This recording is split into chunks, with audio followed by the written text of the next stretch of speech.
Hai semuanya, assalamualaikum. Kembali lagi di video reaction saya kali ini guys. Oke, mudah-mudahan semuanya sehat selalu. Nah, kali ini saya mau tengok video tentang ini ya, 5 korps marinir terkuat di Asia Tenggara 2025. Jadi korps marinir 5 yang terkuat di Asia Tenggara. Oke, siapa sahaja ini? So, jangan lama-lama lagi, mari sama-sama tengok video ini. Let's go. You are now green! You are light green or dark green!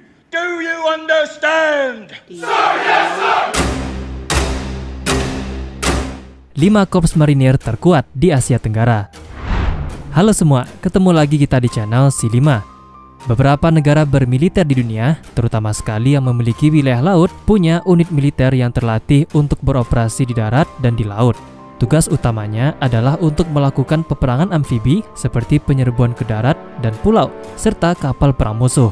Itulah Korps Marinir atau Satuan Militer Infanteri Angkatan Laut. Unit ini biasanya memang merupakan bagian integral dari Angkatan Laut suatu negara. Mereka juga bisa terlibat dalam operasi tangkap cepat, bantuan kemanusiaan dan bencana, serta peran operasi khusus seperti anti-terorisme. Nah, walaupun tak semua negara di Asia Tenggara punya, admin berhasil menemukan beberapa korps marinir terkuat di Asia Tenggara berdasarkan jumlah personil, kelengkapan alutsista, dan pengalaman operasi. Berikut 5 di antaranya dan pastikan kamu tonton sampai akhir ya.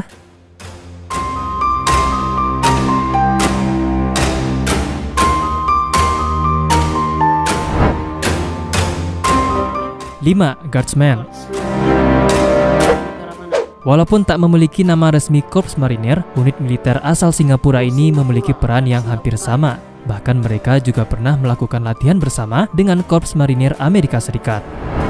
Guardsmen juga disebut sebagai Guard, merupakan formasi infanteri di bawah naungan Angkatan Darat Singapura yang bertanggung jawab untuk melakukan serangan udara, ekspedisi, dan operasi amfibi. Sama dengan fungsi Korps Marinir pada umumnya, Guardsmen juga menjadi yang pertama di lapangan dalam situasi pertempuran, serta memimpin serangan saat konflik muncul. Unit militer ini mulai aktif pada tanggal 1 Januari tahun 1975. Semenjak itu, Guardsmen juga telah dikerahkan untuk memberikan dukungan dalam operasi penanggulangan bencana dan bantuan kemanusiaan, seperti pada saat runtuhnya Hotel New World di Singapura pada tahun 1986, misi bantuan kemanusiaan di Afghanistan pada tahun 2007 hingga 2013, atau pada saat gempa bumi dan tsunami Samudra Hindia pada tahun 2004. Para anggota Guardsmen telah terlatih untuk melakukan terjun payung ke zona pertempuran dan dalam keadaan yang darurat. Unit yang memiliki moto Ready to Strike ini saat ini memiliki 3 batalion dan dipimpin oleh Kepala Perwira Pengawal Kolonel Wong Pui Chuan. Ketika bertugas, Guardsmen dibekali dengan sejumlah persenjataan dan alutsista berupa senapan serbu SAR-21, senapan mesin Ultimax 100 Mark III, dan yang lainnya. Mereka juga dilengkapi dengan kendaraan taktis Spider Mark II.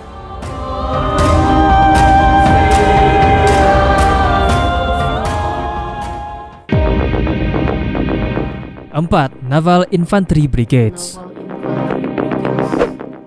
Next ada unit militer asal Vietnam yang pada tahun 2010 bahkan diyakini merupakan korps marinir terbesar kedua di dunia setelah Korps Marinir Amerika menurut Institut Studi Strategis Internasional.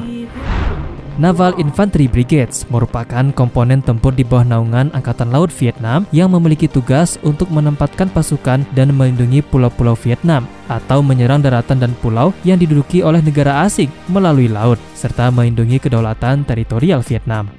Mulai aktif pada tahun 1969, unit ini berakar pada saat Perang Vietnam di tahun tersebut. Mereka dibentuk berdasarkan kesuksesan unit Saper Vietnam yang mereka buat 2 tahun sebelumnya.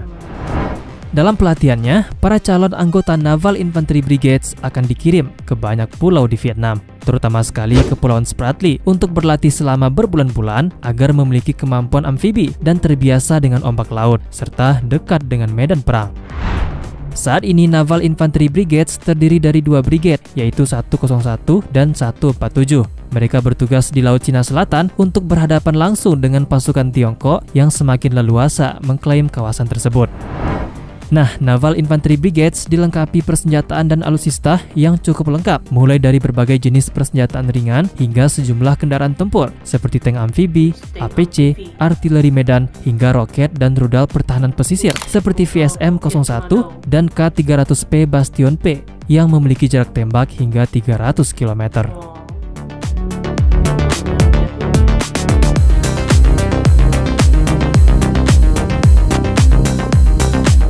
3. Philippine Marine Corps. Didirikan pada tanggal 7 November tahun 1950, Korps Marinir Filipina telah dikenal sebagai salah satu yang paling berpengalaman di Asia Tenggara. Mereka juga pernah melakukan latihan amfibi bersama dengan Korps Marinir negara lain, salah satunya Amerika Serikat. Berada di bawah naungan Angkatan Laut Filipina, Philippine Marine Corps bertugas untuk melakukan misi-misi amfibi, ekspedisi, dan operasi khusus. Semenjak didirikan, unit ini telah terlibat di berbagai operasi, kebanyakan di dalam negeri, seperti Operation Enduring Freedom dari tahun 2002 hingga 2017, Operasi Pengepungan Marawi pada tahun 2017, hingga konflik Moro sejak tahun 1960-an sampai 2019. Dikomandani oleh Mayor Jenderal Arturo G. Rojas, saat ini Korps Marinir Filipina memiliki jumlah personil mencapai 10.300 orang yang terbagi di beberapa organisasi. Salah satunya ada Combat and Service Support Forces yang dilengkapi dengan berbagai jenis kendaraan tempur dan senjata meriam, seperti meriam Soltam M71A1, kendaraan serbu amfibi KAV-7A1, dan lain sebagainya. Selain itu, juga terdapat divisi Resimen Pertahanan Pantai yang telah dibekali dengan rudal jelajah asal India, yaitu BrahMos, yang memiliki jarak tembak hingga 500 km untuk pertahanan pantai. Memiliki moto Karangalan, Katungkulan, Kabayanihan, yang artinya kehormatan, tugas, dan keberanian, Korps Marinir Filipina tentu saja juga dibekali dengan beragam jenis persenjataan ringan, senjata anti-tank, hingga beberapa jenis drone kecil untuk tugas-tugas pengawasan.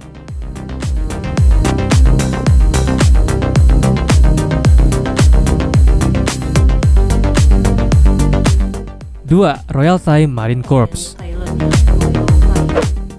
Kali ini ada Korps Marinir negara Thailand yang merupakan paling tua di Asia Tenggara, yang mana didirikan pada tahun 1932. Pada waktu itu pembentukan batalion pertamanya dibantu oleh Amerika Serikat. Korps Marinir Thailand telah banyak terlibat di berbagai operasi, tak hanya yang terjadi di dalam negeri, namun juga operasi penjaga perdamaian PBB di Irak, Kuwait, Burundi, dan Sudan. Sama seperti Korps Marinir pada umumnya, Royal Thai Marine Corps juga memiliki kemampuan untuk meluncurkan operasi penyerangan amfibi, baik di pesisir maupun sungai-sungai. Untuk menjalankan tugas-tugas tersebut, Korps Marinir Thailand tak hanya dibekali beragam senjata api, namun juga dilengkapi berbagai jenis artileri medan dan kendaraan tempur. Mereka telah mengoperasikan meriam swagerak asal Israel Atmos 2000 yang dilengkapi teknologi canggih dan memiliki jarak tembak mencapai 40 km. Selain itu, Korps Marinir Thailand juga menggunakan rampur infanteri amfibi asal Cina VN-16. Kendaraan serbu amfibi AAV-7A1 mirip seperti yang dioperasikan Filipina dan beragam jenis kendaraan tempur lainnya, bahkan ada juga yang buatan dalam negeri. Dikomandani oleh Laksamana Muda Apichar Sapraset, Korps Marinir Thailand memiliki moto tubuh, hati, hidup, memberi adalah pengorbanan kerajaan, dan sekali marinir, tetap marinir. Nah, saat ini Korps Marinir Thailand memiliki jumlah personel aktif sekitar 23.000 orang. Mereka bertanggung jawab untuk keamanan teritorial dan perbatasan di Thailand. Mereka juga pernah melakukan latihan bersama dengan Korps Marinir dari negara lain seperti Tiongkok dan Amerika Serikat.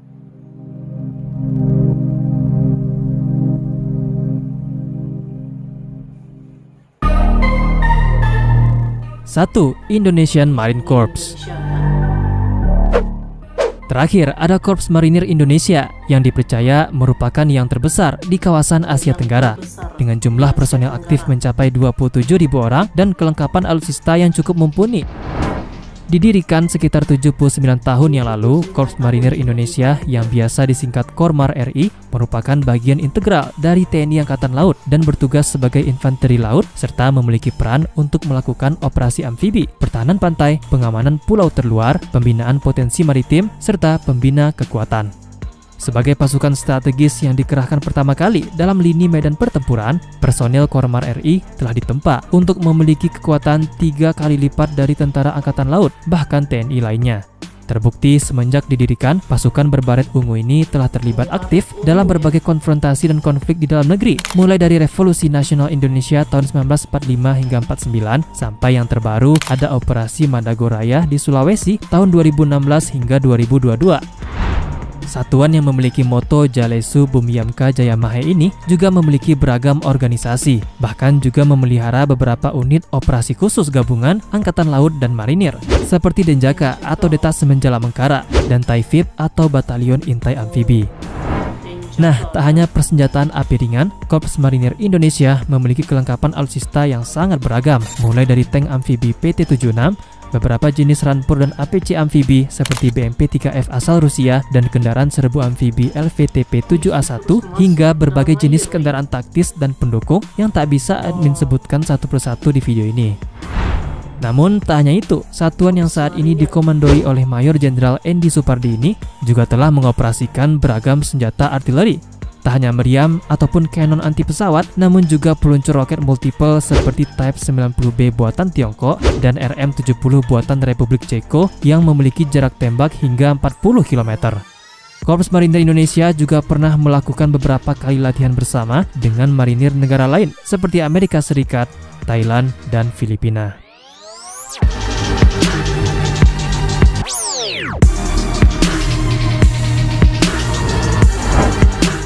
Jadi, itulah dia 5 Korps Marinir terkuat di Asia Tenggara menurut si 5. Nah, tonton juga video yang satu ini untuk pasukan terkuat lainnya. Kalau kamu punya info tambahan, pendapat sendiri, atau punya ide untuk video baru, tulis aja di kolom komentar. Jangan lupa kasih like, share seperti biasa. Terima kasih banyak karena telah menonton, dan sampai jumpa di video selanjutnya. Jadi inilah dia nih Korps Marinir yang terkuat di Asia Tenggara gitu kan. Ini dia punya pasukan-pasukan yang memiliki pengalaman, bahkan juga yang sudah lama dibangunkan juga ya. Ada dari Indonesia, dari Thailand, ada daripada Filipina juga. Semuanya punya pengalaman, punya kekuatan masing-masing gitu ya. Semua mempunyai pengalaman-pengalaman yang cukup banyak gitu ya, dari zaman dahulu sampailah sekarang. Luar biasa, terbaik. So, terima kasih banyak sebab kamu sudah menonton video ini. Jangan lupa macam biasa untuk support channel saya dengan subscribe, like video ini, dan jangan lupa untuk komen juga, oke? Terima kasih banyak dan kita jumpa lagi di video seterusnya. Assalamualaikum.